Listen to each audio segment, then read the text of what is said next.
Di negeri para oligarki dan plutokrasi berkuasa seperti saat ini, di negeri Wakanda, ada yang paling parah, yaitu cara pejabatnya berkomunikasi penuh dengan pembungkusan fakta. Bukan kita katakan mereka bohong, namun menginformasikan ke publiknya adalah dari kacamata keuntungan buat mereka pejabatnya. Semua informasi itu dialterate atau direkayasa. Misalnya, kehadiran infrastruktur jalanan membuat kendaraan lebih cepat pindah dari satu tempat ke tempat yang lain, membuat usaha perdagangan jadi lebih cepat memindahkan barang niaganya. Dan statistiknya lagi ada mengatakan bahwa dari Jogja misalnya ke Jakarta, biasanya 12 jam sekarang menjadi 7-8 jam. Benar data itu. Namun karena yang memakai lebih banyak kebutuhan konsumtif alias kebutuhan pribadi, maka naiknya kebutuhan bahan bakar impor yang membuat tekor keuangan negara tidak dipublikasi. Balik modalnya lama investasinya dan banyak merugikan para kontraktor juga tidak dipublikasi.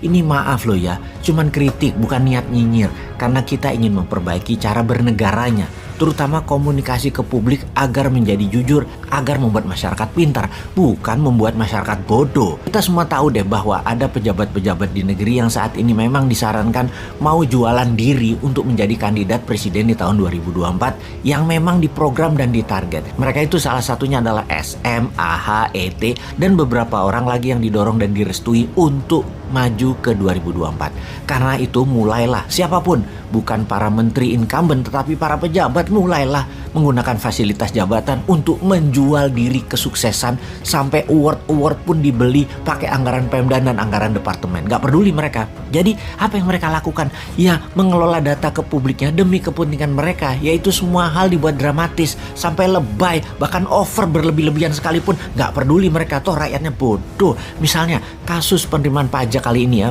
bukan main, sangat dramatis.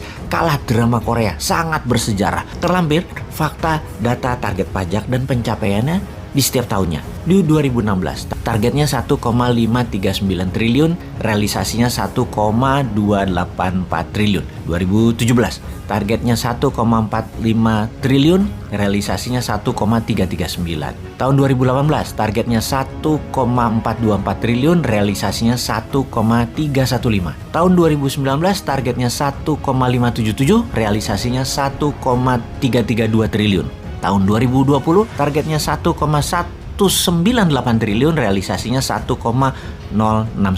Kemudian tahun 2021 targetnya 1,229 triliun, realisasinya 1,23 triliun, 100%. Tahun 2021 ini bersejarah. Untuk pertama kalinya setelah bertahun-tahun, realisasi penerimaan pajak 100% dan lebih.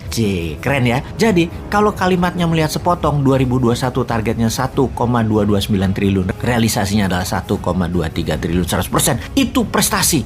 Aduh, kalau lihat kayak gini jadi pengen pinjem mulutnya Ahok yang mengatakan, nenek lu. Kita perhatikan, sejak tahun 2016 penerimaan pajak itu di situ-situ aja angkanya, antara 1,2 sampai 1,3 ribu triliun. Maka jika ada pejabat bilang pencapaiannya 100% itu bersejarah, ya kita jadi mikir, bener sih penerimaan targetnya 100%, tapi yang dilakukan adalah menurunkan target pencapaian.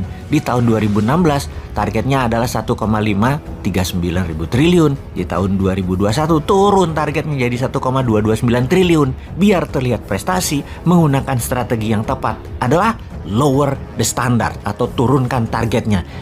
Berhasil deh memenuhi target 100%.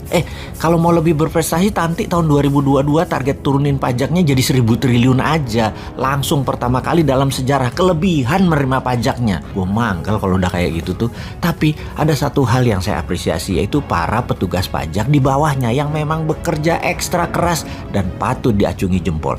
Kalian lembur banting tulang 24 jam sampai tipes-tipes mencari pendapatan negara. Di sisi lain ada yang banting tenaga 24 jam, kerja habis-habisan, menghabiskan duit negara. Pokoknya anggaran harus habis tuh dibanding keluar negeri, buat agenda meeting yang 2-3 jam di Bali, di Labuan Bajo, bangun sumur di jalanan, peresmian, undang wartawan, bawa media, beli penghargaan tingkat dunia kalau perlu. Soalnya nanti kalau tidak habis anggarannya, tahun depan tidak dikasih lagi.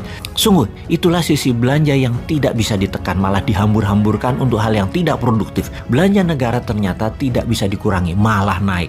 Karena itu, kalau mau jujur harusnya memberitakannya bukan keberhasilan 100% pencapaian pencapaian pajak. Tetapi anggaran belanja yang terbesar sejarah, gapnya harus diakui bahwa selisih tahun 2022 adalah hampir 900 triliun, adalah terburuk sepanjang sejarah, dan menutupinya pakai hutang. Tapi kan nggak mungkin, itu kan mencoreng gelar terbaiknya yang nggak bakal dilakukan lah. Nulis berita kok jujur, bodoh namanya. Punya jabatan, punya uang anggaran, dan punya dukungan mayoritas penduduk, ya harus dimanfaatkan toh. Demi populer, berita ya harus dikemas, dibalik-balik berdasar fakta, tapi dibuat dari sisi yang menguntungkan pejabatnya.